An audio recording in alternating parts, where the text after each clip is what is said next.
Do you know many people are having trouble with their trolley traveling too far and causing their garage door rail to bend?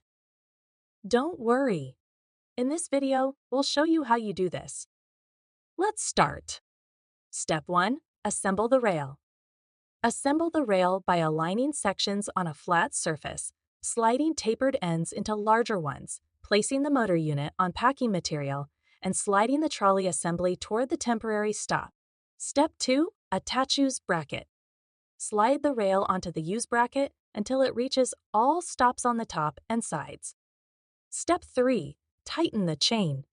Tighten the chain by spinning the inner nut and lock washer down the trolley threaded shaft. Turn the outer nut to tighten the chain. Ensure it's approximately 1/4 inch above the base of the rail at midpoint. Step 4. Secure sprocket cover.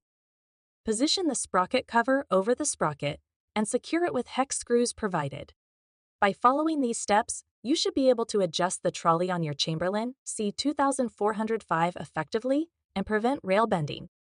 Still need help? Visit our website for the complete manual. There you will also find questions and answers from other Chamberlain users.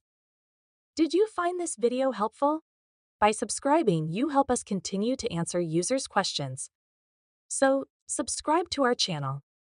Thanks for watching, and see you in the next video.